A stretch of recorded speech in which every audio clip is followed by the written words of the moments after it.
Tu as tellement péché, tu as des avortements, 20, 30, 40, tu as tué tout un quartier. Ah oui, il y a certains, si on compte leurs avortements, c'est tout un quartier qui est parti. Ils aiment toujours taxer les autres de sorciers alors que ce sont des grands sorciers. Parce que si tu as avorté 30 fois, tu es pire qu'un sorcier qui a bouffé seulement son père et sa mère.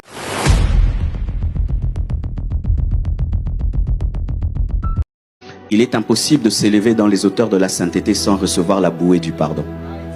Car c'est seulement celui qui croit qu'il est pardonné qui peut avoir la force de continuer. Et tu as remarqué, depuis que tu ne crois plus que Dieu t'a pardonné, tu t'es arrêté.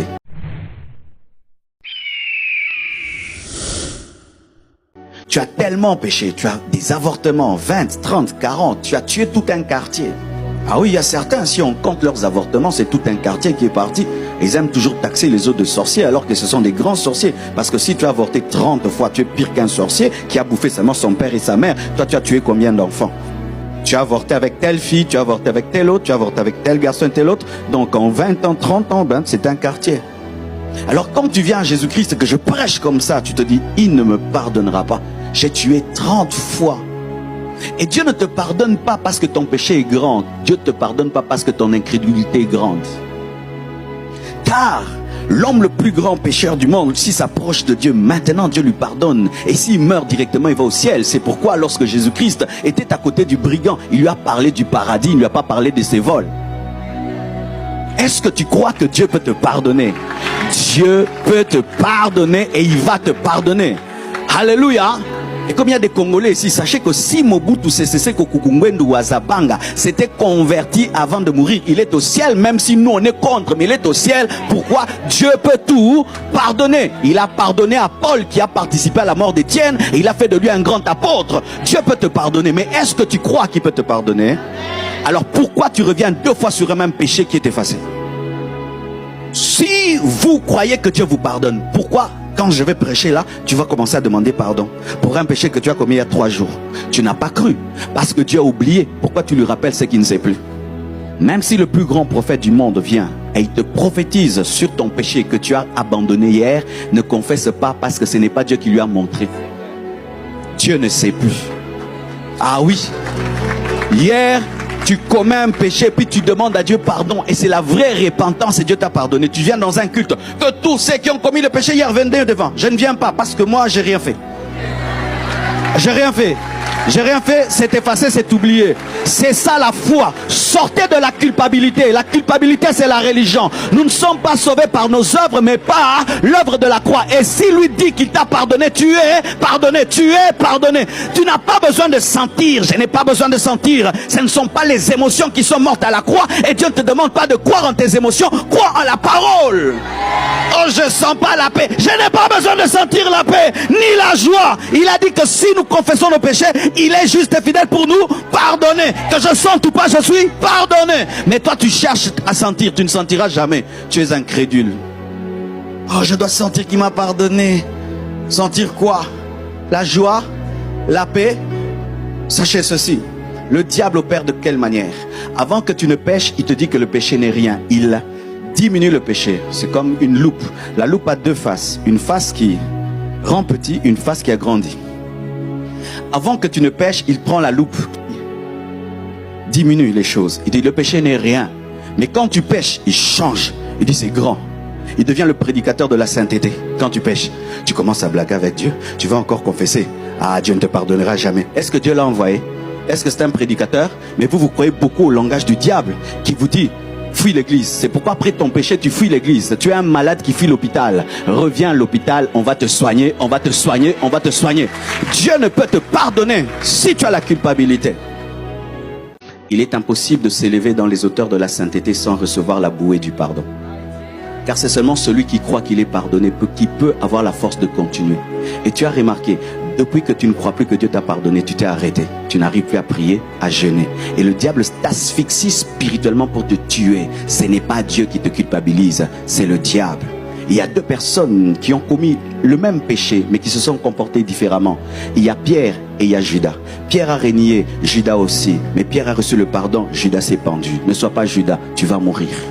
Reçois le pardon de Dieu, car le ressuscité en ressuscitant a dit, allez dire à mes frères, même à Pierre qui m'a régné, que je lui pressais en Galilée pour lui dire, je ne suis pas ressuscité avec la rancune. Dieu n'est pas rancunier. C'est toi qui es rancunier. Dieu n'est pas comme toi. Et c'est ça encore le problème des rancuniers. Ils ne croient pas que Dieu pardonne parce qu'ils pensent qu'il est comme eux. Dieu n'est pas rancunier comme toi, mon frère. Dieu n'est pas rancunier comme toi. Dieu pardonne.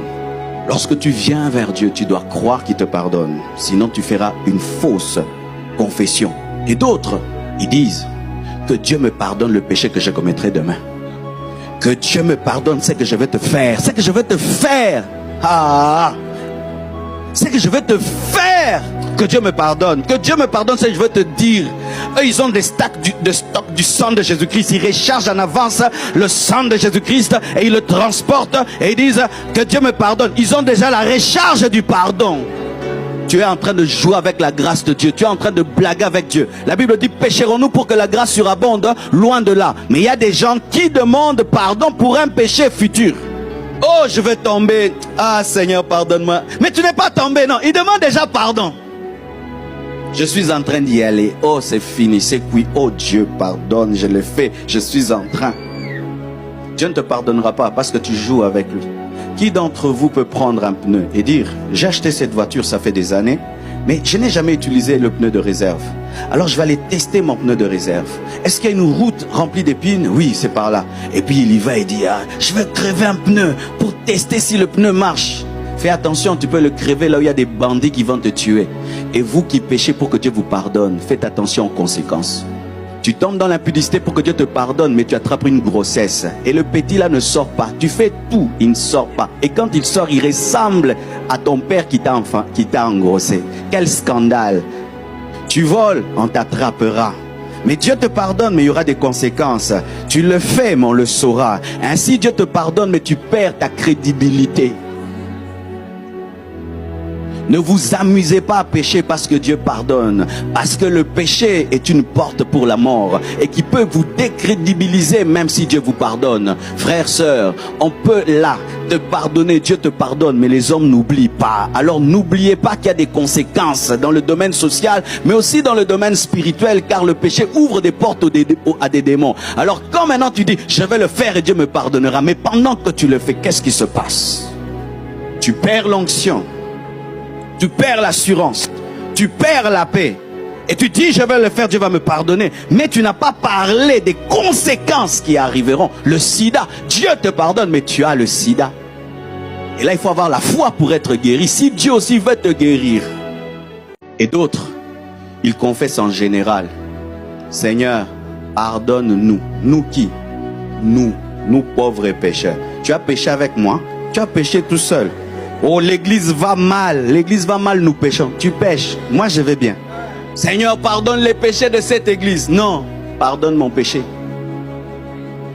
Les pécheurs, non, c'est toi. Ainsi, au lieu de confesser précisément et d'appeler le chat par son nom, tu dis, Seigneur, pardonne ce péché-là. Je l'ai encore commis. Lequel? Tu le connais. Pourquoi? Parce que tu ne sais pas dire, Seigneur, je suis encore tombé dans l'homosexualité. Tu sais, quand tu cites le nom d'un péché, tu le sens tellement hideux que tu l'abandonnes. Mais il y a des gens qui ne citent plus le nom de leur péché. Ils disent, Seigneur, pardonne, je l'ai fait. Quoi, tu l'as fait? Je l'ai fait. Seigneur, tu sais. Ah, donc, toi et Dieu, vous êtes devenus des amis de pécheurs, de sorte que tu confesses en code. Ah, Seigneur, je suis encore tombé dedans. Où? Dans un trou, dedans. Quand tu commets l'adultère, dis l'adultère. Quand tu mens, dis j'ai menti. Quand tu voles, dis j'ai volé. Ne dites pas j'ai commis le péché. Lequel? Ne dis pas nous avons. J'ai péché. J'ai commis ce péché. Lorsqu'on parle dans Psaume, on dit cantique de David lorsqu'il est tombé dans l'adultère avec Bathsheba. C'était la confession d'un homme adultère. Seigneur, j'ai haï. Citez le péché. Et ne dites pas nous avons. Et ne pensez pas que parce que vous êtes dominé par un péché, que ce péché domine tout le monde. C'est ça aussi le problème des gens. Ils disent, mais tout le monde, même eux les hommes de Dieu sont dedans. Ah non, on n'est pas dedans. Ah oui, vous vous calmez comme ça. Et aussi ils le font. Ah, moi je ne le fais pas. Ainsi nous nous calmons en disant que je suis dans une généralité. Fais attention, il se peut que tu sois une particularité. Qu'ici, il n'y a que toi qui fais ça. Ici, il n'y a que toi. Ici, là, il n'y a que toi. Parce qu'on se calme. Il doit aussi le faire. Non, ici, il n'y a que toi qui fais la masturbation. Ici. Il n'y a que toi.